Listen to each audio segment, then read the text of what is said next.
Greetings and salutations, everybody. Welcome to the best damn movie-related show on the internet, the John Campea Show, coming to you from right here on my YouTube channel. I'm, of course, your host, John Campea, and holy hell, there have been a few things going on in the world of movies that we got to talk about today. Looks like the Academy is going to be committed to making a 3-hour Oscar broadcast, but also adding a popular films category. What? We got Samuel L. Jackson and Cobie Smulders confirmed that they are going to be in Spider-Man Far From Home. Jennifer Lopez has a really interesting new, based on a true story movie coming out about a group of strippers that swindle a bunch of Wall Street dudes. That all sounds cool. But before we get to any of that, hey, last night in Hollywood, one of the really cool things, I want to move back to Canada. I miss living in Canada, being close to friends and family, but my life is here right now.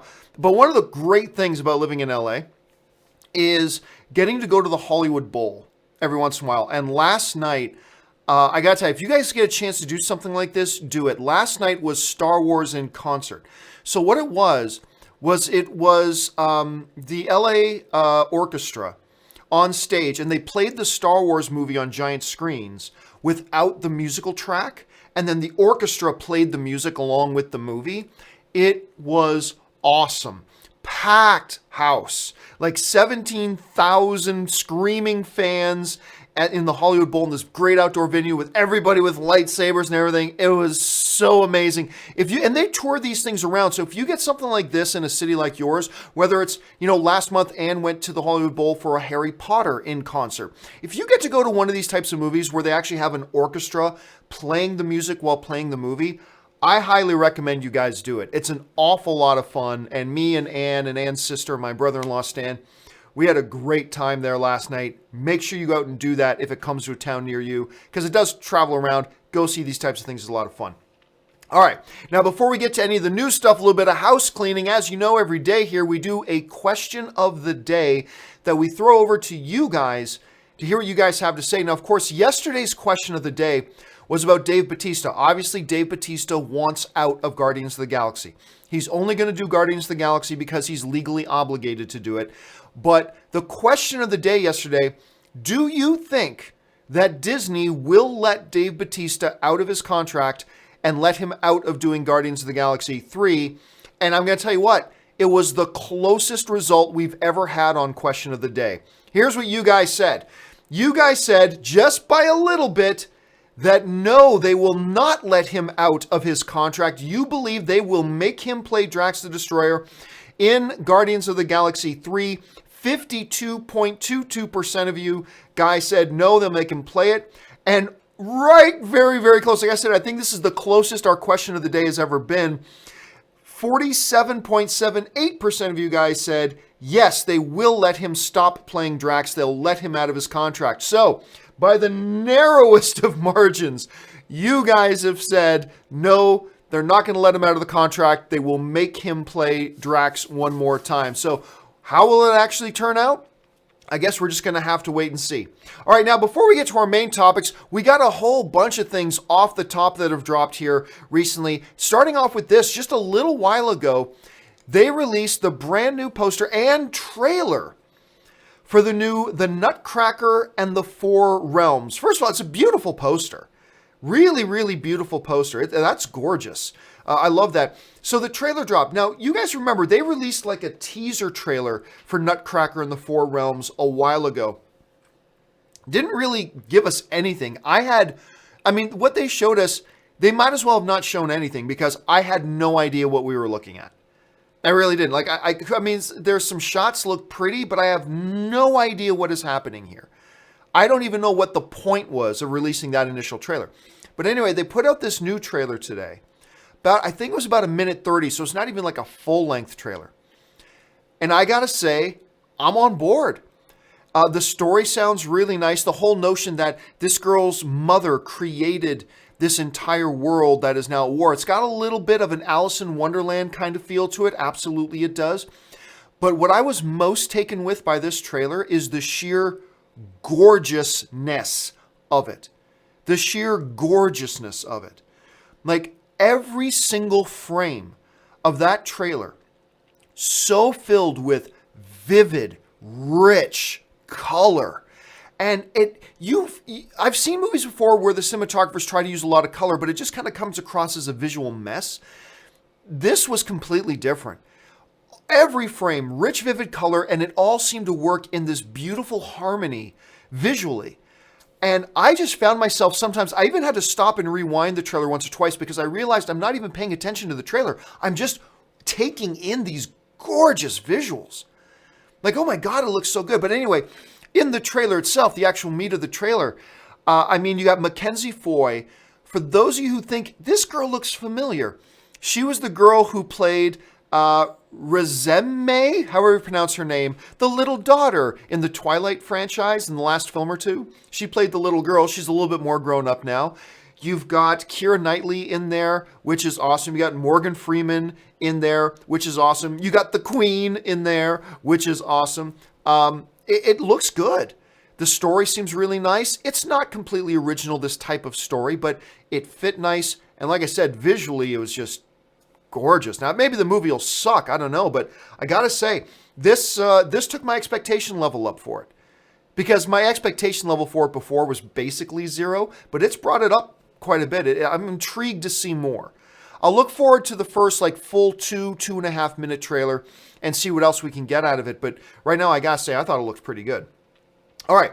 Also, on Off the Top here, as many of you guys will remember, about 3 years ago, maybe longer, they announced that Chris Pratt was brought on to do a movie adaptation of the graphic novel Cowboy Ninja Viking.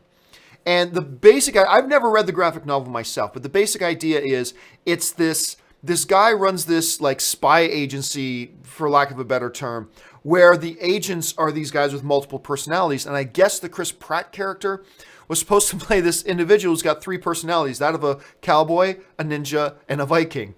Just the one line sounds hilarious. It sounds great. But like I said, it was almost as long ago as when they announced The Rock to play Black Adam. They announced Chris Pratt to play this role years ago. Now, it was supposed to start production here very shortly, and it was going to be released next summer. However, reports have just come out that the speculation is due to script problems, that they haven't quite gotten down to a script. They are simply not going to be ready to start shooting this movie, and Universal has basically indefinitely delayed production on the film, and they have pulled the film off of its release date. Now, they haven't announced any new release date for it. They haven't announced when this movie will start going into production. They did affirm that, hey, yeah, we are still making this movie. This is a movie, this Cowboy Ninja Viking, this is a movie we are still going to make. And it will get released, they're saying. But as of right now, one of the interesting things is 2 of the main writers that are on it were Rhett Reese and Paul Wernick, who worked on the Deadpool films. They're working on a whole bunch of stuff. These are 2 of the busiest writers in the business right now. But I find it kind of sad that they have been developing this film for over 3 years, this studio, and they still don't have the script to where they want it? That's odd. Or unless, maybe some executive was just talked into letting them do one thing and then last minute said, no, that's just not going to work. Change it up. And now they got to change it. Who knows? The basic point here is this. The movie will still come out at some point, but as of right now, it has been pulled off the production schedule and it has been pulled off its release date with no announcements as to when it will go into production or when it will hit theaters. So we're just going to have to wait and see. So if you've been looking forward to Cowboy Ninja Viking, well, you're going to have to wait for it for a little while longer. All right, let's move on to the next thing. This is breaking news. This just came out less than an hour ago. Now, you guys know, who have watched me for any period of time, that aside from Christmas, my absolute favorite day of the year is Oscar Sunday. I love the Oscars. It's not perfect, but I love the Oscars. The culmination and the celebration of the year in film. I love the Oscars. It's a big deal to me. We always do a big thing at our place. I just enjoy the Oscars a lot. I get excited about it. Now, there have been some, it's not a perfect show. So they're always looking to try to improve what they are and what they do. And I respect that. However, the Academy of Motion Pictures Arts and Sciences put out a statement today talking about a couple of changes that are coming. And I like one or two of them, and one or two of them, one in particular, I'm not so sure I'm thrilled with. The first thing that they announced was that they're going to be making the show, they are going to be committed to keeping that show to 3 hours. It's often gone overtime. They need to tighten that show up. And one of the things they've decided to do, which I thought was really interesting, is I've always said there are some categories at the Oscars that you simply don't need to televise because the vast majority of the audience isn't interested in them. And if you're going to broadcast the show, broadcast it for the audience, like best short documentary. Look, all due respect to the incredible hard work and talent it takes to make those, but the general movie-going audience at home is not all that interested in that category. Keep it a category. I just always thought there were some categories in the Oscars that you could move to another night, like how they do the technical awards. Move it to another night. Still present Oscars to them, and they're Oscar winners. Just don't do it during the broadcast. Well, one of the things that they've announced is that they're going to take some of those categories and award them during the commercial break. So, categories, they haven't said which categories, but I'm going to assume short animated, short documentary, I think all the short categories probably, maybe one or two others, will be awarded during the commercial breaks, and then they'll be highlighted later in the show in a little clip package that'll take like 30 seconds, acknowledging the people who won in those categories. I'll tell you what, I think that's a great idea. That way, you're tightening up the show, you're taking out some of the stuff that a lot of the audience wouldn't be interested in watching, but at the same time, you're still going to acknowledge them during the show in a quick highlight package to acknowledge, hey, so-and-so won Best Short Documentary. It's a win-win. I love the idea. I think that idea is great, and I'm all for it. However, then they proposed another idea, which I got to tell you right now is the stupidest thing I've ever heard come out of the Academy. Absolutely the dumbest thing I have ever heard come out of the Academy. You know what? Let's take a look at the statement that they put out, and we'll start with the stuff that we just talked about. We'll move down into this. Here's one of the things. In a little statement they released highlighting some of the changes that they're looking at. One of the things is, number one, a 3-hour Oscar telecast. We are committed to producing an entertaining show in 3 hours, delivering a more accessible Oscars for our viewers worldwide. To honor all 24 award categories, we will present select categories live in the Dolby Theater during the commercial breaks. Categories to be determined. Like I said, I believe those will probably be the short categories like short live action, short animated, short documentary, whatever. The winning moments will then be edited and aired later in the broadcast. Like I said before, I think it's a great idea. You're still honoring the winners of those categories, but you're, paring down the show, tightening up the show. It's a win-win. Here's the part that I think is going to get more people talking. And it's point number 2. New award category. We will create a new category for outstanding achievement in popular film. Eligibility requirements and other key details will be forthcoming. The Oscars have just announced a nominated. That was a mix between announced and nominated. The Oscars have just nominated. The Oscars have just announced that they are becoming morons. The Oscars have just announced we're throwing away all of our integrity. Hey, you may like some of the decisions they make and not like some of the decisions, but hey, the winners that are announced is always done with integrity. Whether you agreed with the winners or not, blah, blah, blah, blah, blah. They've just announced the Academy Awards are now useless. They're useless. You see, because the Academy Awards are supposed to be recognizing the best in film, regardless of whether everybody saw it in theaters, like a Lord of the Rings Return of the King, or whether it means nobody went to go see it. It didn't have like marketability. Not a lot of people saw it. All that is supposed to be irrelevant. The Oscars are supposed to be about honoring the best. Whether it made $100 million, whether it made $700 million, whether it made $700,000. The Oscars are supposed to be about honoring the best. I got to tell you, look, like I said, this announcement just came out less than an hour ago.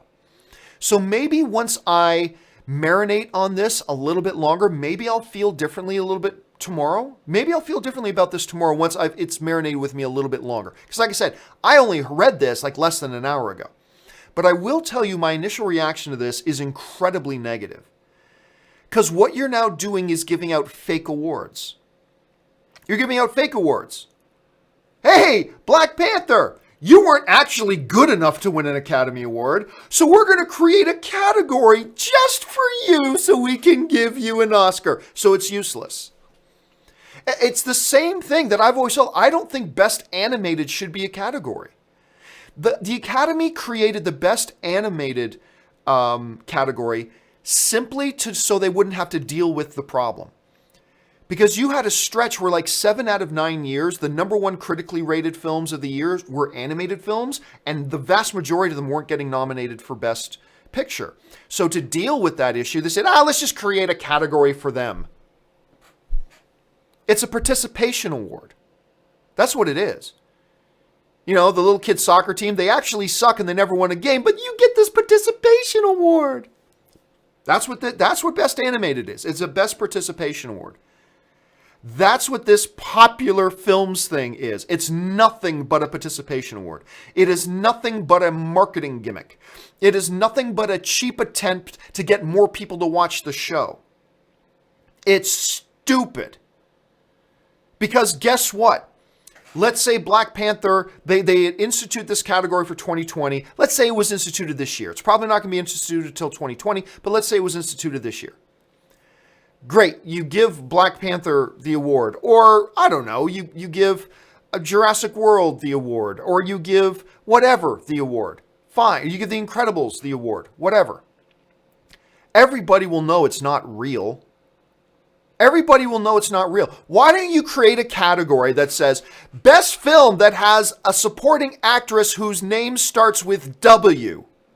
Why don't you do that? That's just as legit. And the winner for Best Picture that has a supporting actress in it whose first name starts with W goes to blah, blah, blah. Yay! It's fake. It's not real. It's not a real Oscar. What you're saying is, this is an award for all those films that couldn't actually compete with the real excellence in movies this year. So here's your participation award. It's idiotic.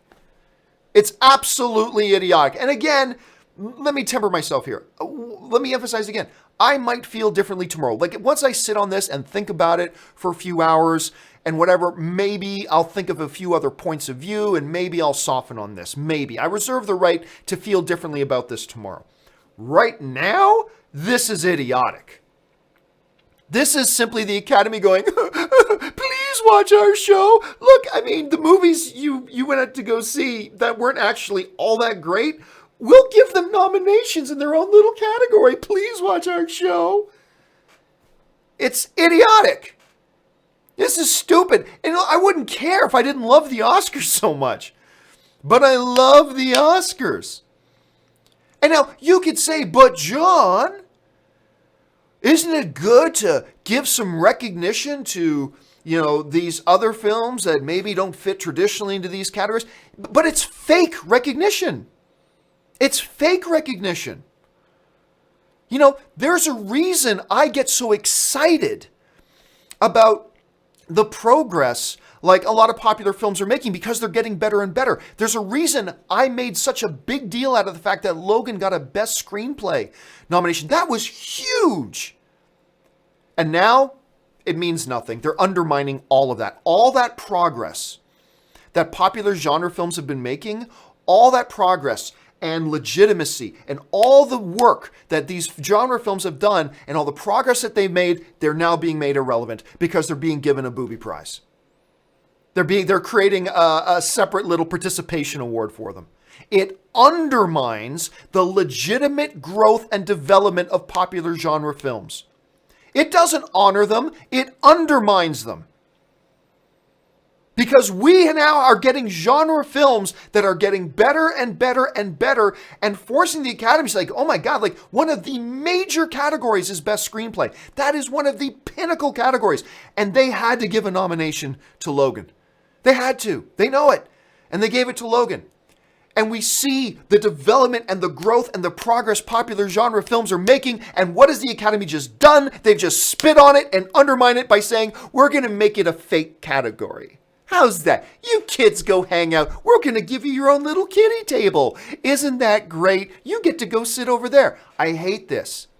I think it's bad for genre films. I think it's bad for the Academy. I don't think this is good for anybody. The only thing that this might do is give you a slight bump in ratings of the broadcast, but everybody's going to know that it's meaningless. Anyway, sorry. I get ranting on when it's something I actually care about. And I care about genre films, and I care about the Academy Awards, and I just think this move is horrible for both. Yay, you get a fake award. Yay! You are good enough to win one of the real ones, so we'll create a category just for you. Aren't you adorable? I hate this. I really do. I hate this. Now, I don't know. Some of you might be loving the idea. And if you are, that's great. I'm happy you have something to get you excited about the Oscars and all that. That's wonderful. I'm not trying to rain on your parade. But to me, this is absolute horseshit. This is just brutally stupid. But anyway, hey, and I say that as a big fan of the Academy Awards and as obviously, look behind, a big fan of genre films. And I just think this is bad for everybody. But hey, there you go. That's just me. All right. With that stuff out of the way, let's get to today's main topics. And the main topics are, of course, submitted by you guys. How do you submit in a main topic? It's simple. You just email me anytime at john@thejohncampeashow.com. That's john@thejohncampeashow.com. Put the word topic in the subject line. And as always, guys, keep your emails to 90 words or less, or I simply won't read them because I wouldn't even be able to fit them on the screen even if I wanted to. All right, with that out of the way, let's get to the first emailed in topic today. And the first emailed in topic today comes to us from one of our Patreon supporters, Joseph Garvey. And thank you for being a Patreon supporter, Joseph.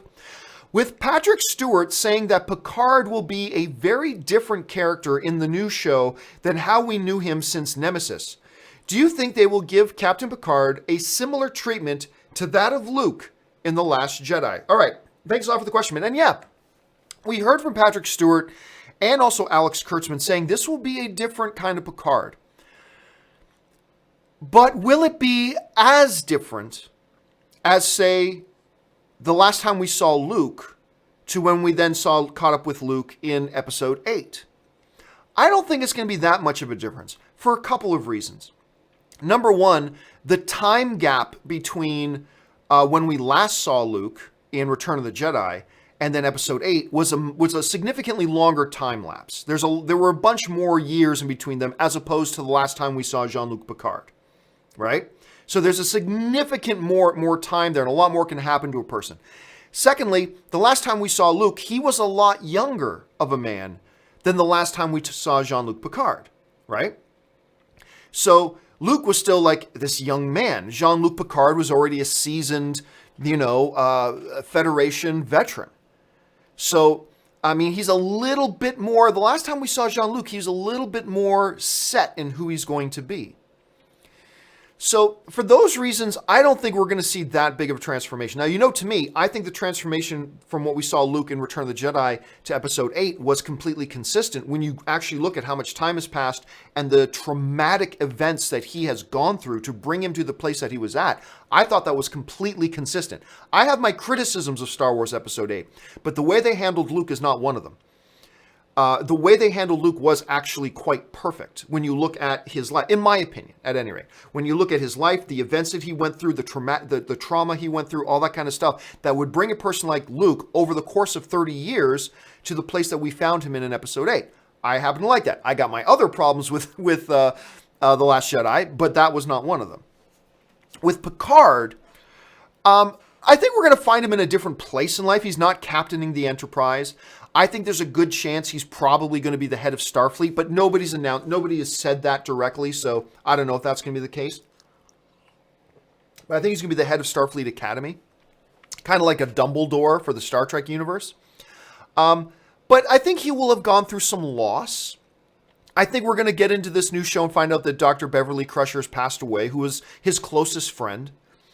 I think, we're gonna meet a slightly different. I think he'll be different, but I honestly don't think he's gonna be all that different. Time does change us, but I just don't think we're gonna see that big of a difference in Jean-Luc Picard. So we're going to have to wait and see when this show comes out. First of all, what kind of show is it going to be? Is he going to be a diplomat? Is he going to be retired, move back to live on his family's wine vineyard in France? Is that what he did? Those are some of my favorite episodes of Next Generation, by the way. Whenever we saw Jean-Luc go back to France talking to his brother who then passed away in the show and all that kind of stuff, I thought that was a fascinating episode. Anyway, I'd love to see him go back to that. Or is he the head of Starfleet Academy? Or is he the High Admiral of Starfleet? Or is he, wherever he is, he's going to be different. There's going to be some changes. But honestly, I don't expect to see the type of sheer magnitude of change that we saw like in the Luke Skywalker character. I don't think we're going to see that big of a change, but I could be dead wrong. For all I know, they're going to start this new show and now he's a villain. Now he's a bad guy. He's just been pissed off at seeing the incompetent buffoons over at the Academy, not the Academy of Motion Pictures, Art and Sciences, but at Starfleet Academy or in Starfleet, and just say, you know what, screw y'all. I'm going to work with the Borg. I remember when I was Locutus of Borg. Those were good days. You know what? I'm going to go back and start working with the Borg again. Who knows? Maybe they're going to do that. I obviously don't think so. But we're just going to have to wait and see where they go with that. All right. Let's move on now to the next topic. And the next topic today comes to us from another one of our Patreon supporters, Jeremy Sneed, who writes, speaking of James Gunn, if Disney doesn't reconsider its position, how long do you think it will be before another studio takes a chance on him? I feel like this is a unique situation and a studio wouldn't be facing the level of backlash Disney feared. I'd love for him to take on something in the worlds of DC. Your thoughts? A lot of people have been asking lately, specifically, I mean, Jeremy, you're talking a little bit more general working with Warner Brothers, but specifically have been pondering, wouldn't James Gunn be great for doing a Green Lantern Corps movie?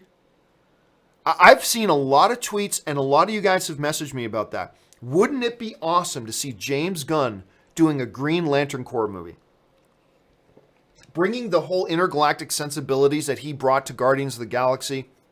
Obviously the type of quick wit and writing that he can do with a movie like Slither. By the way, Slither, oh my God, if you haven't seen Slither, watch Slither. I still actually think it's James Gunn's best movie. I think it's better than Guardians. I think it's better than Guardians 2. But anyway, check those out. So what would be the chances that something like that could happen? I don't think as small as many of you might think. Honestly, I don't think the chances are as small as some of you might think they are. Look, let's look at a recent example, right? Let's look at a Mel Gibson. Somebody who said things that were worse than what James Gunn did, because James Gunn was at least joking, doesn't make it okay. Look, what James Gunn said in his tweets almost 10 years ago were nothing short of embarrassing, humiliating, stupid, idiotic. I'll run out of words to describe how stupid he was to write those. I understand they were in jest. I understand he was not serious. I understand all of that. Does not change the fact that they were idiotic. That being said, take a guy like Mel Gibson, who actually kind of did worse. It happened. He tried to reform, blah, blah, blah. At some point, studios started taking chance on him again. Eventually, he makes, not Heartbreak Ridge. What was the damn name of that movie? It was a freaking awesome movie that he just did. It was nominated for Best Picture. I'm almost positive it was nominated for Best, but Hacksaw Ridge. Why I keep wanting to call it Heartbreak Ridge. That's another movie entirely. He came out, directed Hacksaw Ridge. Hacksaw Ridge got nominated for a whole bunch of Academy Awards, did much better at the box office than a film like this traditionally would, and just in general was a big, huge success. It got nominated for 6 Academy Awards, and I believe it won 1 or 2, nominated 6, including a nomination for Best Director for Mel Gibson. So, if something like that can happen, and then you get a guy like James Gunn, who the situation is not nearly as serious, That can absolutely happen. Okay, well, what about specifically something like Warner Brothers and Warner Brothers bringing him into DC? There's a couple reasons why I think that notion isn't as ridiculous as it may sound at first on the surface. Number one, Warner Brothers and Disney do not hate each other. We often hear people in the DC universe saying beautiful, high praise things about Marvel. We often hear Kevin Feige saying very positive things about the DC universe, blah, blah, blah, right? But underneath that, there's got to be at least a little bit of, get a little bit of jabbing that would love. And there's a part of me that's just got to think that Walter Hamada, head of DC, would love to not just grab up James Gunn, but grab up James Gunn and then have James Gunn make the most successful DC movie yet. There would be something so poetically awesome about that, you want to throw that guy away, huh? Thank you very much. And then maybe make the most successful DC movie ever. There's something that you just know they would love about that. You just know there's something they would love about that. But I mean, at the same time, let's look at some practical stuff.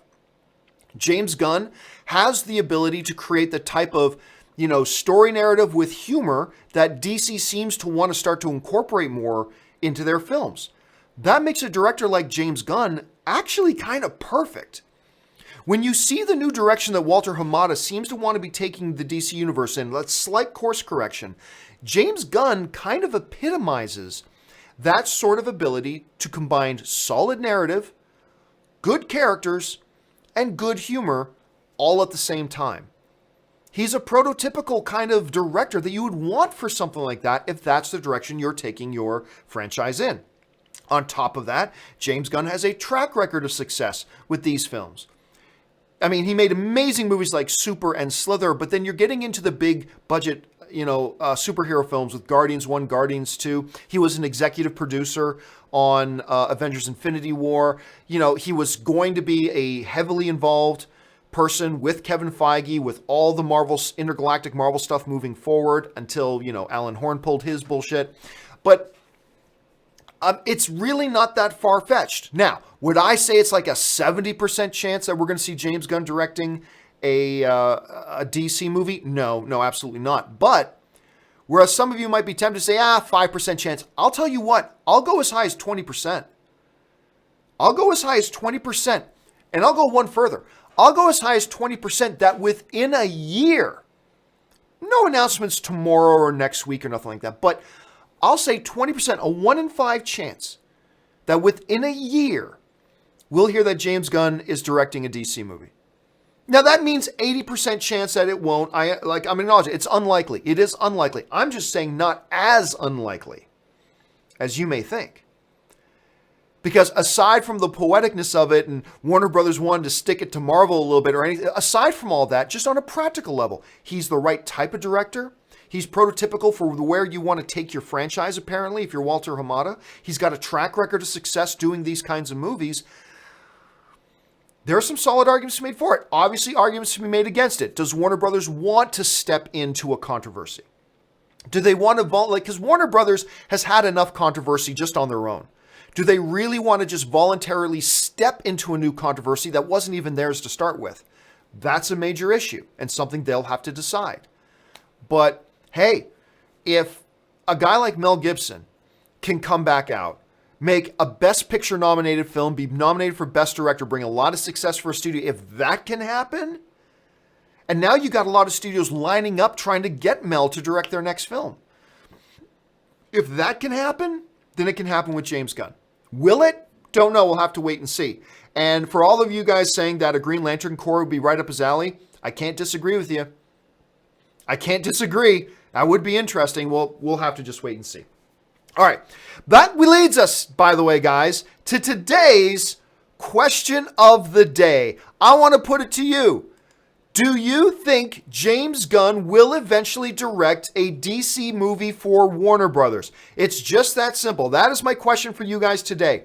Will James Gunn eventually direct a DC movie for Warner Brothers? Listen, Down in the description of this video, just look below this video, you'll see the description. At the bottom of the description is a link that you guys can click on and go to and cast your vote. We will give the final results on tomorrow's show. But let's see, I know I just announced it, but let's see where the survey is right now. I'm sure a bunch of you guys have already answered the question. I'm going to guess like 70 of you have answered it already. Blah, blah, blah, blah. It's loading, it's loading. Just waiting for it to load. Okay, so I'm sorry. Almost 400 of you have already answered the question. Will James Gunn direct a DC movie?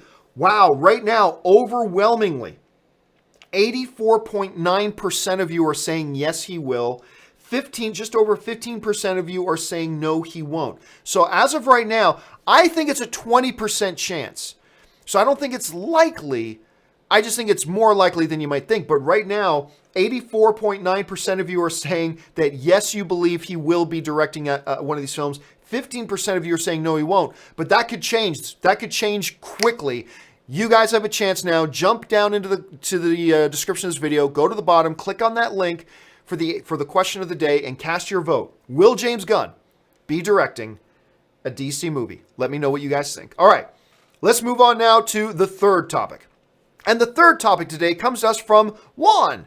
And Juan writes, so I just saw that Ruby Rose is confirmed to be Batwoman in the upcoming Arrowverse. And I'm left saying, interesting. I haven't seen her act myself, but I do know she has appeared in other TV shows and is appearing in The Meg. So what are your thoughts on this casting? All right. So yeah, we've known for a little while now that Batwoman was going to be a character in the upcoming season's crossover of the Arrow universe. You know, every year Flash and Arrow, and sometimes they incorporate Legends of Tomorrow as well, but at least Flash and Arrow do a crossover episode or episodes, right? And they do a quick story with the two of them overlapping. Stephen Amell, who plays Arrow, let it be known a while ago that Batwoman was going to be a character in that crossover. Then, a short time ago, we found out that CW is actually developing a potential Batwoman series. A potential Batwoman series. What I think, and what a lot of you guys think as well, is that they're going to see how she works out in this crossover series as a character, and if the audience responds well to her, they'll probably greenlight the Batwoman show. If not, they'll probably axe it. But right now, it's in development. What do I think of Ruby Rose being cast? Well, I don't have a lot. I know she was in Triple X, The Return of Xander Cage. I'll be honest with you, I don't even remember her in it. I know she's in Orange is the New Black. I must admit, it's not a show that I watch. I know she's in The Meg. I'm not seeing The Meg till later tonight. So I have literally never seen this girl act. I have no idea. I do know that Orange is the New Black is a very critically acclaimed show. And if she's carrying her weight on there, there's got to be a certain level of talent there. I'll give her that. She's clearly extremely beautiful. So she's going to look great as Batwoman. That's great. I mean, that's not the most important thing, but that's all I got because I haven't seen her in anything else. I don't have a lot. But the thing is, I'm not going to get too worked up, excited, or turned off because as of right now, all this casting is for one crossover episode or one set of crossover episodes. That's really all this casting is for right now. There is no Batwoman show officially coming yet. So for now, this casting news is really just the girl who's going to play a guest role in a couple of episodes this upcoming season. Right now, that's all this casting is for. If it goes well, if the audience responds to it, if CW likes the results they're seeing, then maybe they'll greenlight a show and she'll become a permanent character. So yeah, I don't know. Listen, for those of you guys out there, have you watched Orange is the New Black? Do you remember her in that Triple X movie? Are you from Australia and you remember her in her MTV days? I don't know. Like I said, I have literally never watched her on screen, so I can't give a very good opinion other than to say there's not much to get excited about because right now it's just for 2 episodes or 1 episode or however many long episodes the crossover event's going to be this year. So I guess we're just going to have to wait and find out. All right, let's move on to topic number 4. And the fourth topic today comes to us from Eddie Bloom, who writes, it's being reported on Vulture that Samuel L. Jackson and Cobie Smulders, good Canadian girl by the way, have joined the cast of the new Spider-Man Far From Home movie. So, a couple of questions. Number 1, Will this confuse people considering the Avengers post-credit scene? 2. How will they explain them coming back? 3. What do you think about the addition of Fury and Hill being in Spider-Man? Thanks, and bring on the filthy. All right, thanks a lot for the question, Eddie. And yeah, so this came out yesterday afternoon. Vulture's reporting that Samuel Jackson and Cobie Smulders are coming back as Nick Fury and Maria Hill in Spider-Man Far From Home. I think this is pretty good, and it means that there was method behind the madness in the post-credit scene of Avengers Infinity War. That Avengers Infinity War post-credit scene wasn't just to set up Captain Marvel. Apparently it was to lay the groundwork for getting us ready to have Fury and Hill back on screen again, this time in Spider-Man Homecoming. I have 2 thoughts on this. The bigger thought, and the more important thought, is great. I love Samuel Jackson as this character. I really love Cobie Smulders as this character as well. Let me share one of my favorite memories of Cobie Smulders. I remember I was moderating. I was the host and the moderator for the press junket for Avengers Age of Ultron. It was one of the coolest things I've ever got to do. So I'm standing at the podium, and I've got this table beside me with Chris Evans, Chris Hemsworth, Robert Downey Jr., Scarlett Johansson, Mark Ruffalo, Joss Whedon, on and on and on and on. Like the whole cast is there, right? Paul was there. I mean, everybody from the cast was there. And I'm standing up moderating this thing. It was great. And I remember, I was going to moderate the first little bit, and then I was going to throw it open to questions. And I remember thinking to myself, you know what? And Cobie, I believe at the time, was pregnant. But I remember thinking, you know what? I bet no one here is going to ask Cobie a question. I bet they're going to, because clearly you get a chance to ask a question, you're probably going to ask Chris Evans, or you're probably going to ask Robert Downey Jr. or Chris Hemsworth. Like, I get it. That was fine. So I decided I kicked things off, and I started the first question to Cobie Smulders. And that totally caught her off guard. She was like, what? And she mentioned that to me. She goes, in all the press stuff I've ever done with anything in the Marvel, no one's ever asked me the first question. So I decided to throw it to her first. But then what Robert Downey Jr. did a little bit later was hilarious. Robert Downey Jr., I know I'm going off on a tangent here, but Robert Downey Jr. a little bit later, we finally got to him to answer his first question. And he goes, just let me say, the next time I'm not asked the first question, I'm getting up and walking the fuck out of here. And everybody just lost it. It was really fun. He played into it. It was great. He was awesome. Anyway, that's just to say I love Cobie Smulders. I think she's great. I think she's underappreciated character in the MCU, and it's really good to see her back in there. So I'm all for it.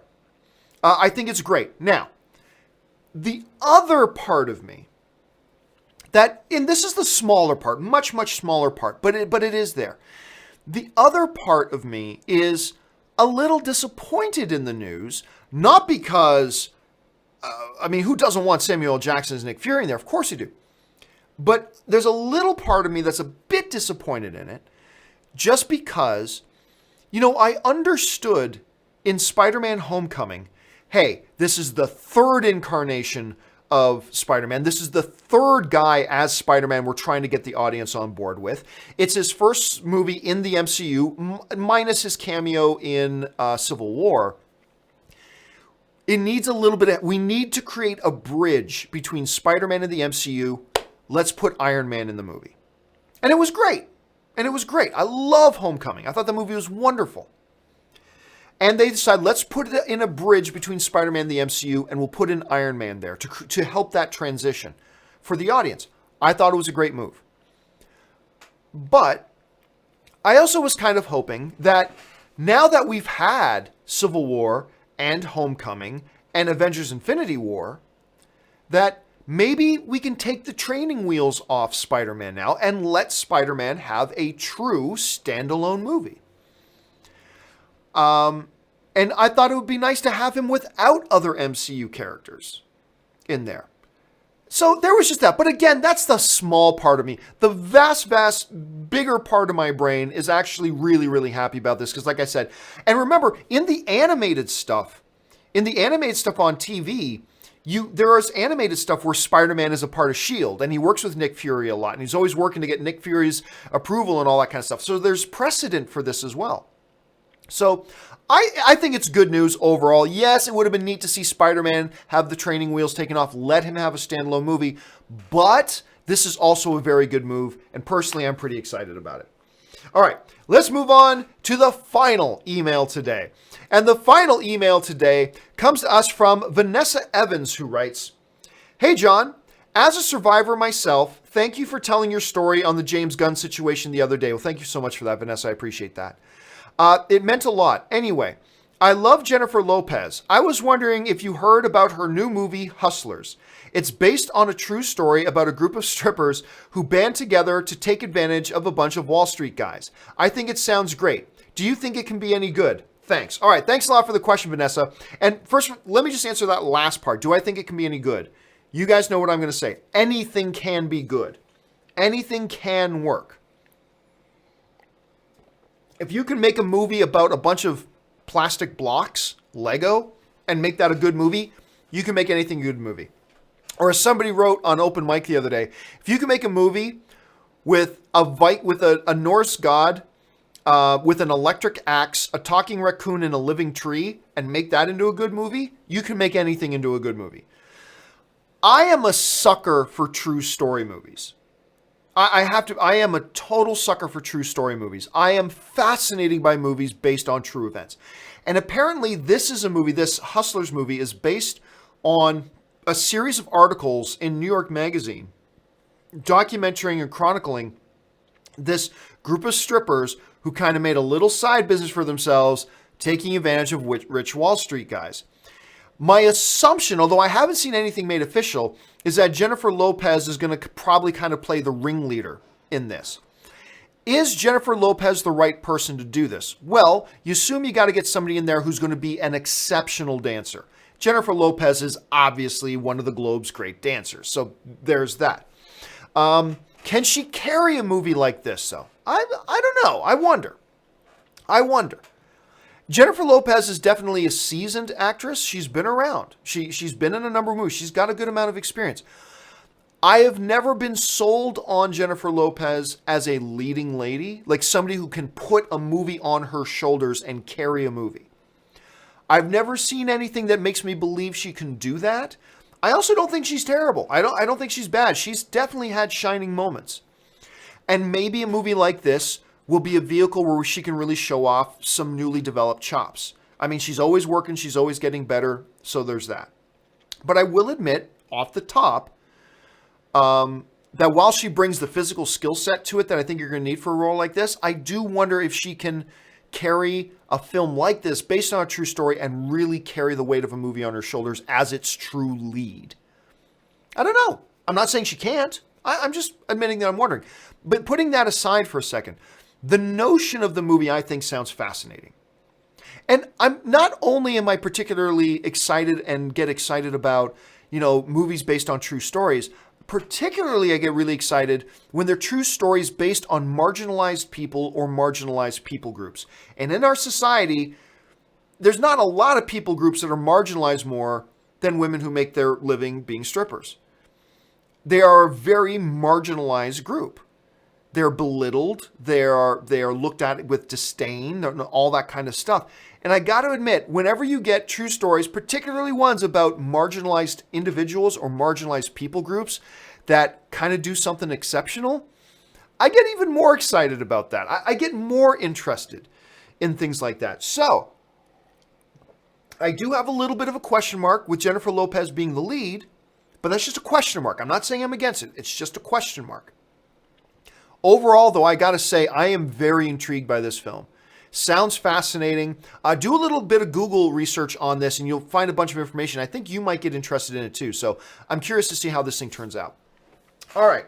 With that out of the way, let's take some live questions from you guys. You guys have been sending in a whole bunch of live questions and been very patient. So let's get to them right now. And we're going to start off the live questions with Ben Heyusa, who writes, I just want to say... let's see. I just want to say you are one of my favorite people in the world, and I am thinking of being a Patreon supporter. Well, thank you so much for that, Ben. I appreciate that. Also hoping they don't cut scenes from the Venom trailer. Well, look, we all know that trailers get made long before the final edit of a movie. And sometimes like a shot or a scene that's in a trailer doesn't make it to the final movie. That happens, and we understand that. There's a lot of good stuff in the Venom trailer, but at the end of the day, if cutting one of those shots out makes for a better movie, then I'm all for it. Don't worry about but we put it in the trailer. Don't worry about that. Let marketing worry about marketing. You're the director and you're the editor. You worry about making the best edit of the film. And if the best edit of the film takes out one or two of the shots that we see in a trailer, so be it. Make the best edit of the film. And so, yeah, a lot of the stuff in the Venom trailer looks great, but at the end of the day, I want them to make the best movie possible. If that means taking out a couple of shots, I'm perfectly fine with it. But I'm kind of with you, Ben. I do love the stuff that I'm seeing in it. All right, another Ben. Ben Rayner writes, in honor of Picard, I'm going to binge The Next Generation. Never seen it. I'm excited to finally check it out. Be prepared. The first season of Star Trek The Next Generation, it's finding its footing.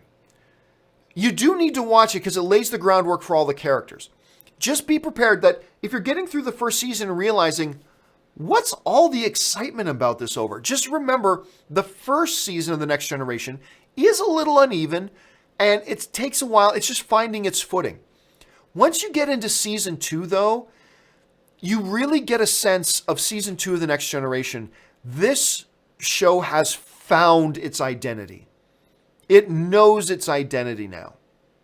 And it becomes a very consistent show after that.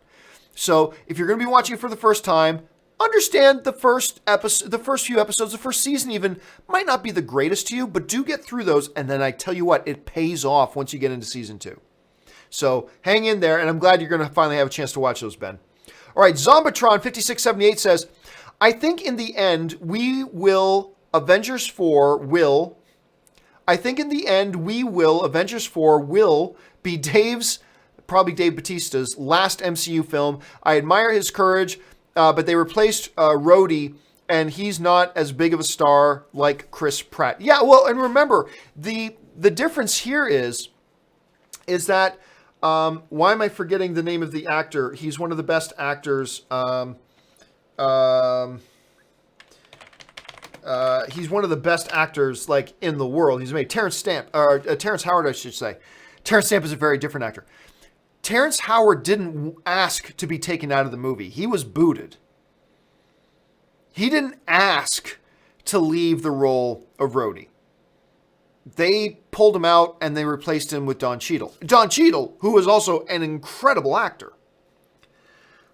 This is a different situation. Dave Bautista is asking to be let out. He wants out. He's made that very clear. When you say things like, I'm only going to do this movie because I am legally obligated to do it, and you make comments about saying, if this happens, like if they're not going to use James Gunn's script, and let's face it, they're not going to use James Gunn's script. Dave Bautista says, I'm going to formally request that they let me out. He's already been saying that he wants out. So now it's not a question as to whether or not they'll replace him. The question is, will they allow him to leave? That's the question. And there is a little bit of precedence here that they have to be careful of. Disney needs to be careful about setting a precedent that, hey, we've got you under contract. And if we set a precedent that, hey, if you just don't like the contract you have with us anymore, just ask publicly to be let out of it and we'll let you out. Disney may look at that as setting a dangerous precedent. That now any actor who doesn't want to live up to the obligations of a contract we have with them, all they got to do is get on Twitter and go, I'm going to ask Marvel to let me out of my contract. And now you've already set a precedent that you'll let them out if they just ask. That's a dangerous precedent. So everybody who thinks it's just an automatic that, oh yeah, they'll let Dave Bautista out, they're in a tough spot. So it will be interesting to see how this... Now, at the end of the day, I agree. I don't think we're going to see Dave Bautista in any... I think he's already done everything he's doing for Avengers 4, so I think that's done. But I don't think, other than Avengers 4, I don't think we're going to see Dave Bautista in anything anymore. But don't just take that to the bank, because it's a more complex issue than it might seem on its surface. Disney does have to be careful here. All right. Next one comes to us from Rami J. Royster, who writes, lesbian scene in Atomic Blonde improved the movie. No, it did, but it didn't just improve the movie. There is in Atomic Blonde a really, like, a very hot lesbian scene between two of the female actresses in it. I'm not saying it made for a better movie because, girls kissing each other. Not because of that, but because sensuality and things, these are part of one of the tools in a filmmaker's tool belt to heighten the experience and the emotion and all the feelings you get watching a movie, right? When you can put in a really great romance or a really great love scene in a movie, it can enhance it. Not because, sex. Look, we can all get on the internet anytime and watch free porn, right? I don't need to pay $12 to go to a movie theater to see girls kissing if I want, right? But it was done in such a way that just, it burned up the screen to me. Like, seriously, the way they shot that scene, it burned up the screen. It was intense, and it just heightened the senses of everything in the movie to me. So yeah, like, I think a really good love scene, sex scene, whatever, when done artistically, when done properly, when used to heighten the senses in a movie, it can be very effective. And I do believe that scene in Atomic Blonde was off the charts. I thought it was completely off the charts. So I agree. I think that scene elevated the movie. I really do. Okay, Ben Heyusa writes, by the way, your "but John" thing mocking those people always gets me laughing, especially the one from your Venom talk the other day. I almost spit out my water. Well, honestly, half the time when I do "but John," I'm really mocking myself, really, more than anything else. I'm not mocking anybody else. I'm really mostly mocking me. But yeah, I can't remember I remember I was doing a show back in the AMC days, and I would always say, people write me, "but John," blah, blah. And all of a sudden, other people started to say, and then people started to tweet it, and then it just became this big thing. Kind of like Bring on the Filthy, like something I said once, and then it just totally caught on and became a thing, right? So yeah, it's one of those weird things, but thanks for the observation, Ben.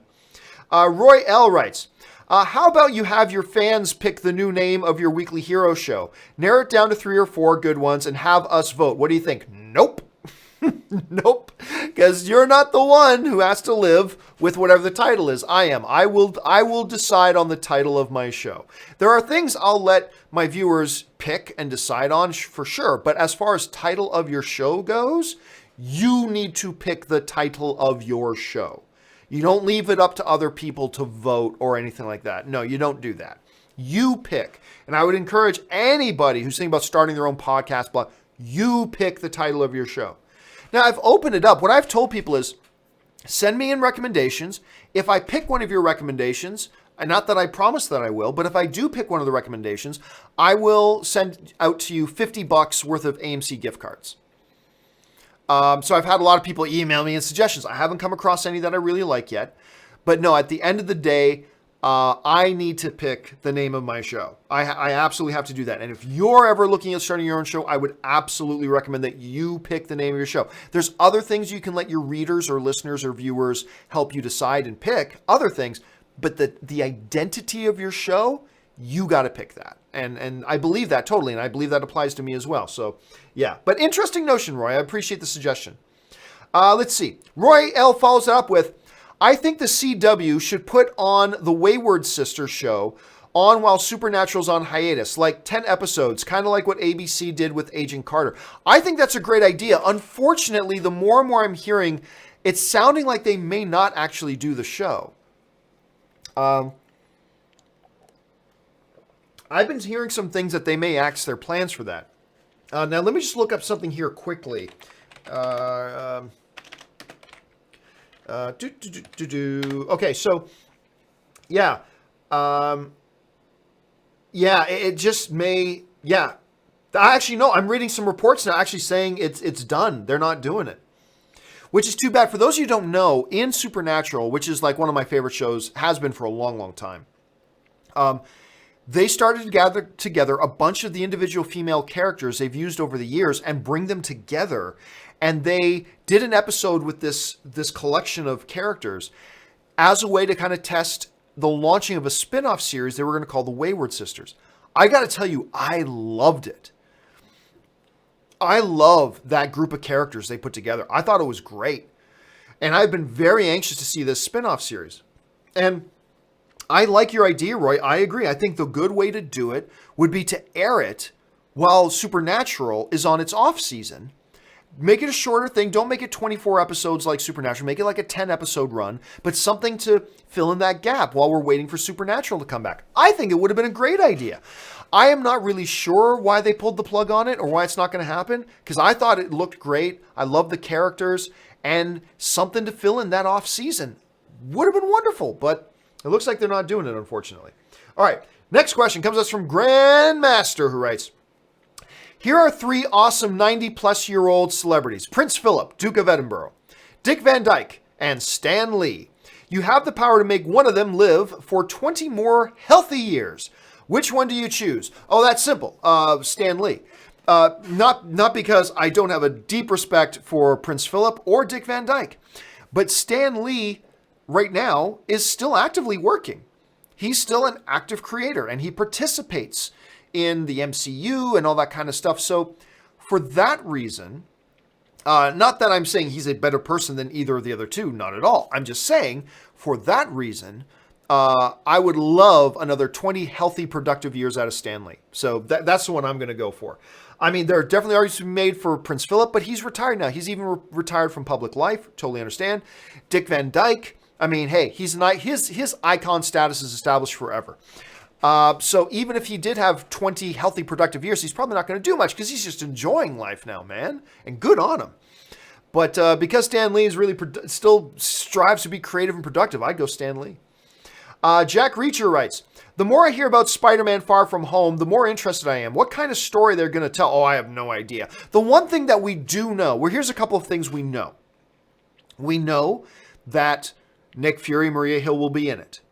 We know that he's going to be going around the world. That a part of the film will take place in New York, but then he's going to be globetrotting a bit. So we know that about it. We know that Jake Gyllenhaal is going to be in it, and I believe it's Mysterio he's going to be playing. So there are the things that we know. Whether it's because Mysterio has some global plot and Spider-Man's like hunting him down, going around trying to stop him, or whether it's for something else completely, I'm not really sure. I'm the type of guy that I don't like to say what I think they need to do with their movie. I like to kind of sit back and just see what they come up with and then decide for myself if I thought it was good or bad. So other than those things that we know, I really don't know what kind of story they're going to tell. I know it'll be this. There'll be lots of action. There'll be great humor. And we're probably going to get a mother out of Samuel L. Jackson at some point. So we'll have to kind of wait and see. Jack Reacher follows it up with, Dr. Doom is my favorite comic book villain of all time. Can't wait for him in the MCU. I don't think Feige will disappoint. Well, hey, listen, you know me, Kevin Feige, awesome. But let's not pretend that the MCU has knocked their villains out of the park every single time. And Doctor Doom has no better and no worse chance of coming across great on the screen than Malekith did, or Whiplash did, or Ironmonger did, or Yellow Jacket did, or on and on and on and on and on. Just because he's great in the comics does not mean it has nothing to do. No matter how good he is in the comics, that has nothing to do with how well he'll translate on screen. It's all about the execution. Feige does great stuff, and I think the odds are good that we'll get a great Doctor Doom if this deal gets finalized. Remember, we're still a year away from that happening. Most likely it will, but I mean, we're still a year away from that becoming official. But should that all happen the way it looks like it's going to happen, I think the odds are good that we'll get a good Doctor Doom. But don't think for a second that, Kevin Feige always crushes the villains. No, they don't. And that's fine, because the movies have still been good. That's the important thing, is that the movie's good. The movie being good is more important than the villain being good. I think we can all agree on that. But let's face it, the MCU has not always crushed it with their villains. They're on a hot streak. They did great with Thanos. They did great with Killmonger. Yes, but historically, they have not always done great with their villains. So let's just keep that in mind. This is not like it's a slam dunk. Let's just keep that in mind. All right. Cameron Peterson writes, more versatile actor, Robin Williams or Steve Carell? I'm going to go Robin Williams. Robin Williams was more versatile. Steve Carell, I think, might be the most versatile actor today. Like when it comes to being able to seamlessly step into comedy and be one of the best in the world at comedy and seamlessly step into drama and be an Academy Award contender for doing it. He is the best in the world at that right now, I think. I'm not saying he's the best actor in the world, but as far as guys who can do that, going back and forth from comedy to drama, versatile, yeah. But Robin Williams was better. Robin Williams actually won Academy Awards, and yeah, I'll just go Robin Williams with that. It's a great comparison, but I'll lean towards Robin Williams, and I think Steve Carell would probably say Robin Williams as well. Jonathan Schleicht writes, MoviePass is developing a movie with Bruce Willis called 10 Minutes Gone. Yes, the ticket service MoviePass. Have you heard about this? Oh, they announced ages ago that they were going to start financing movies. They announced that ages ago that they were going to do that. Considering the financial problems they're having, it'll be interesting to see what kind of budget will this movie have. Do they get outside financing? How much money of their own do they actually have to put towards it? The whole notion with MoviePass was we'll develop our own movies and then use our MoviePass platform to really pump and promote those movies to get them successful. It's not an outrageous theory. It's not an outrageous strategy. It's actually quite intriguing, the notion. Is now the right time for them to be doing it with all the financial problems they're having? I mean, the last I checked, their stock was at 7 cents. I believe it probably still is at 7 cents. It is now at 6.9 cents a share.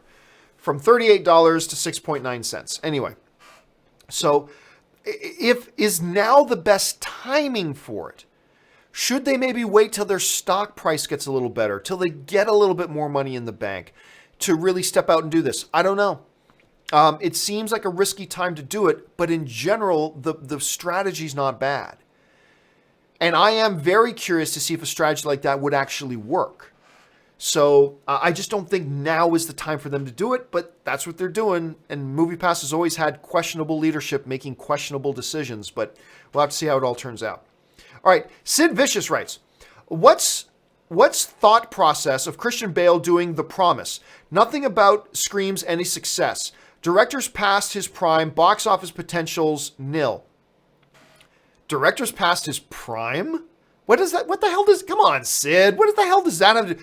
Past his prime. It's not like the director made some really bad movies or anything like this. This is a director who's made some killer films. Killer films. Yeah, he hasn't done a lot of directing in the past 7 or 8 years. That's fine. But he's a great director. What's the appeal? It was a great looking movie with a great looking character. It was a paying job. Not every movie has to have big box office success. He doesn't care. He was looking for a challenging role with a great character that he could throw himself into to perform the role and have a good time doing it. And I'll tell you what, I thought The Promise was a very good movie. I thought it was a very good movie. Not like an Academy Award winning movie, but I thought it was a very, very good movie. Look, was the box office potential of a movie like The Promise ever big? No, but an actor like Christian Bale doesn't care about that. He's looking for challenging roles that he loves. That's why he did, oh hell, what's the name of the, why am I forgetting of it? The name of the movie he just did, the Western-ish movie he just did. Why am I forgetting the name of it? Blah, blah, blah. It was Hostiles, right. Hostiles was never going to make any money. But it looked like an amazing role for an actor's actor. You know? That's why a Christian Bale takes on a movie like that. He wants to work with great directors. He wants a great character. Hey, if it can win at the box office, great. But when you're an actor who's of the caliber of a Christian Bale, and you've already achieved the level of success that Christian Bale has already achieved, and you can get any paying gig you want, then you start, and you count yourself as an actor's actor. You count yourself as a true artist, as an actor. Then you start looking for roles like that. You're not looking for the big paid. You're not looking for the big popcorn movie. You're looking for roles like you get in Hostiles, or you're looking for roles that you get in The Promise. You're looking for roles that you get in The Big Short, is another great example of that. So that's what his thought process was. For sure, that was what his process was. There's absolutely no doubt about that. And you know what? Going back to the whole comment about the director, Terry George is an older director. And yeah, he hasn't done a lot lately. But when you've worked with actors like Daniel Day-Lewis and you get him Academy Award nominations and stuff like that, I believe he actually won an Academy Award for In the Name of the Father, if I'm not mistaken. And we were talking about Don Cheadle a little bit earlier. You do Hotel Rwanda, which was amazing. Got Don Cheadle an Academy Award nomination. So if you're Christian Bale, you're looking at this director and say, actors who work with this director get Academy Award nominations. That means he really knows how to work with actors. That means he gives them juicy, rich, deep roles to play, blah, blah. Plenty of motivation for a Christian Bale to want to get into a movie like that. Anyway, that's just the way I see it. Sid follows that up with, apparently Tom Hardy oversaw huge Venom reshoots. I've heard rumors about that. I think he was probably there and gave input, but I do not believe he was in charge of anything. I read those rumors too, man, but I wouldn't think, let's put it this way. And I think you and I would agree on this. If Tom Hardy was actually put in charge of overseeing like some of the reshoots, I would be very, very scared. It's like, oh, good. You're putting it in the hands of a guy who's not a director. Okay, that's the good things are going to come out of this. I would be very, very worried, but I don't believe that for a second. I don't believe it, because I've read that stuff too, dude, so I know what you're referring to, but I don't believe it. I don't think you probably believe it either, so let's wait and see and find out. James Argenta writes, am I the only one mad about the new Oscar category? Well, nope. I think it's stupid. Really, really stupid. And one of the interesting things, let me bring that up again for a second here. One of the interesting things that they put up, look down to where it says number 2, new category. We will create a new category for outstanding achievement in popular film. Here's the key line. Eligibility requirements and other key details will be forthcoming. What the hell counts as a popular film? What's your criteria for being a popular film? Every film wants to be popular. So what's your criteria? What is your criteria for popular film? Any movie that makes over $300 million at the box office. Oh my God. Oh my God. My head hurts just thinking about this. So no, James. No. Maybe you and I are the only people mad about this. So you are not alone because I'm with you. But maybe it's just you and me. I don't know. I just think it's absolutely preposterous what they're talking about. The Friendly Film Fan writes, Sergio Leone's The Man with No Name trilogy too often gets left out of the best trilogies of all time conversation. Each film gets better and better. Look, I love the films. I do. But I still don't believe they belong up there with the Godfather trilogy, with the Lord of the Rings trilogy, with the Star Wars trilogy, with the Toy Story trilogy. I don't believe it belongs in that conversation. But hey, I mean, look, there's no doubting, particularly one or two of them, just absolutely brilliant. My dad used to watch these films all the time. My dad is a big sucker for Westerns. He loves Westerns. I think that's why, this past Christmas, I took my family, when I visit home, I took my mom and my dad to go see The Last Jedi. My dad's not a big Star Wars person at all, but my dad loved The Last Jedi. Loved it. And at first I thought, that's interesting that he liked it. And then it dawned on me, as I talked to my dad about it, The Last Jedi is actually filled with Western motifs. If you really look at The Last Jedi, there's a lot of old Western kind of motifs that are transported over and brought into The Last Jedi. And once I realized that, I went, oh, then obviously my dad loved it, because my dad loves these old Westerns. And he used to watch those films all the time. Again, I think they're great. I wouldn't put them up there in that category myself, but you do, and they always deserve, Friendly Film Fan, to have attention drawn to them, and I'm glad you did that. All right. Sean Carson writes, the Academy's new popular film category seems like a lazy way to recognize movies like Star Wars and comic book movies on Hollywood's biggest night. Oh, I agree. Yeah, that's all it is. All it is everybody knows, everybody in the Academy knows that this award will be useless and will be meaningless. They're just doing it as a cheap way to try to get some interest.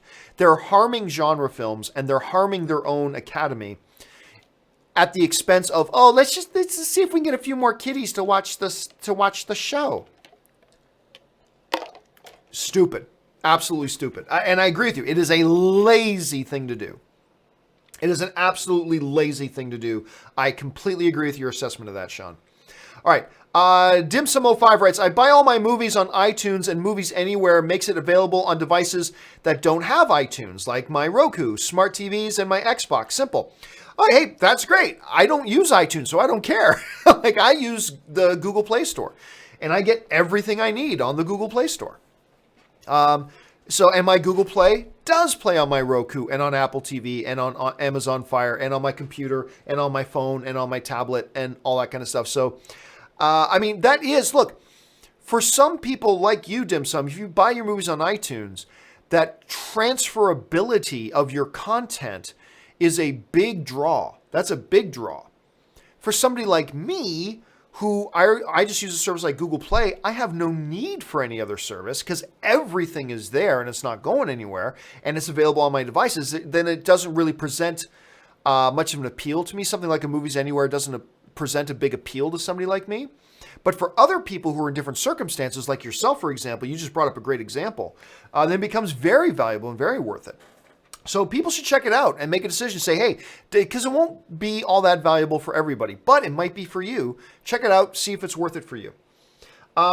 Undecided on Dinner. I love that name. I had a dream about a third Wonder Woman film that introduced the original Justice Society of America. It included Jay Garrick, Flash, Alan West, Green Lantern, and Terry Sloan, Mr. Terrific. Then Undecided. I'm not quite sure what the point was. And then Undecided on Dinner says, JSA funded by the Wayne and Arkham fams in my dream. Something like that. But I mean, they've already moved Wonder Woman up into the 80s. And I don't think they're going to do one in the 90s.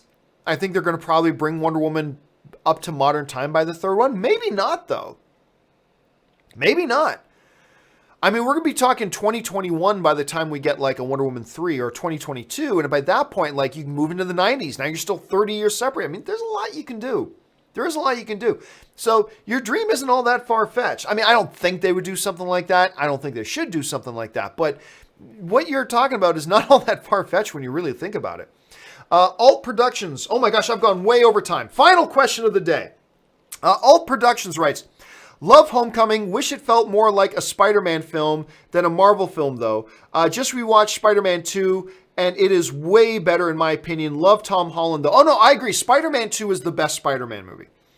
Sam Raimi's Spider-Man 2, clearly, it's all subjective, but to me, clearly the best Spider-Man movie. Absolutely. But like I said, and I agree with you, it did feel more like an MCU film, but like the incorporation of Hap and Tony Stark and all that kind of stuff, I understand it because, like I said, this is their third guy they've got playing Spider-Man, the third incarnation of the character and the universe in just a short amount of time. You wanted to build a bridge, have a bridge element to connect Spidey with the new thing and to bring people along, get people on board with the new Spider-Man. I actually think incorporating Tony Stark, or they could have done it with Captain America, or they could have done it with Bruce Banner, or whatever. But I think putting in that connective tissue was probably a good idea. And I like what they did with it. Now let's see what they do with him as they progress. And you know, we don't like talking about, but the reality is Spider-Man Far From Home might be the final Spider-Man film in the MCU. Personally, I do think Sony and Marvel will re-up their deal. I think that's what will happen. But as of right now, Spider-Man Far From Home is going to be the last film that Spider-Man is in the MCU. It's like, duh, John, don't remind me. I know, but As of right now, that's the case. Now, I believe they will re-up their deal because I believe this deal has been good for Marvel. I believe the deal has been good for Sony. Everybody's happy and everybody's making money. But, I mean, technically speaking, it is possible that Far From Home could be the last movie we see Spider-Man in the MCU. So how separate from the MCU do they want to make them? I'm not really sure, but we're going to have to wait and see. All right, guys, there are a bunch of questions still to come after John DeBenedict's question. But you know what? I'm going to take John DeBenedict's and then we'll call it a day because I just saw he has Q in there. But John DeBenedict writes, "Greetings, John. Big fan. Over under 15% that Q appears somewhere in the Picard series. I think it's too good not to do it. I don't think it's likely, but I will take the over. If you're setting the line at 15%, like way down here, I'll take the over on that. Yeah. I still think it's unlikely, like less than 50%, but I'll definitely take the over on 15. It's just too poetic. It's just too perfect. Q is fascinating with Jean-Luc Picard. He's totally fascinated with Jean-Luc Picard. He's an immortal being. So how do you explain him looking older now? I don't know. You worry about that later. It makes sense. And I've always loved the banter between Q and Picard and the nature of that character. I think it would be great. So I will say, while unlikely, I will still take the over on 15%. All right, guys, all the other questions that you guys have sent in after John's question, do not worry. Your questions are not being forgotten. I'm going to take all those questions, and they will be addressed on video in one of the upcoming companion videos. Keep your eyes open for that. All right, guys, we've gone way over time, but that will do it for today's installment of the John Campea Show. Guys, don't forget, today's a special day. 5:30 Pacific Standard Time p.m. tonight. Robert Meyer Burnett and myself relaunch The Weekly Hero. I will be, of course, changing the title sometime soon, but I haven't come up with a new title yet, so we're just going to keep The Weekly Hero for now. But The Weekly Hero starts back up tonight. We're going to be talking about all the nerdy stuff. We're going to obviously be talking about comic book movies, stuff about comic book TV shows. Robert's probably going to be bringing in one of his hot toys. I've asked Robert if every week he'll bring in a new hot toy for us to look at. I'm going to be unboxing one of my new toys that I got at Comic-Con this year. It's going to just be a lot of fun. We're just going to hang out and talk like a couple of idiots. That's all we're going to do. Just hang out and talk like a couple of idiots about some of our favorite stuff. Once again, this is going to be at 5:30 p.m. tonight. And don't forget, at 2 p.m. this afternoon, we've got open mic. Make sure you come back and join us for that. Lots of stuff going on here, guys. Hey, listen, while you're here, do me a favor. If you haven't done so already and you like my programming, go on over and check out patreon.com/John Campea. Get all the information about what it means to be a Patreon supporter of the John Campea Show, how being a Patreon supporter actually keeps this show on the air and makes things like relaunching The Weekly Hero possible, and what benefits there are to being a Patreon supporter, and maybe you'll decide to become a Patreon supporter too, which would be awesome. Also, guys, don't forget, if you haven't done so yet, click subscribe. Become a subscriber to the YouTube channel. That helps the channel a lot. And also, guys, if you enjoy these shows, stop, just take a moment and click the thumbs up button, leave a comment below, give your opinion on one of the topics we discussed here today. Doing all that stuff, clicking the thumbs up button, leaving a comment, it helps our videos a lot. So go down there and engage. All right, guys, Picard, engage. Okay, that'll do it for me, guys. Thanks a lot for joining me. My name's John Campea, and until the next video, bye-bye.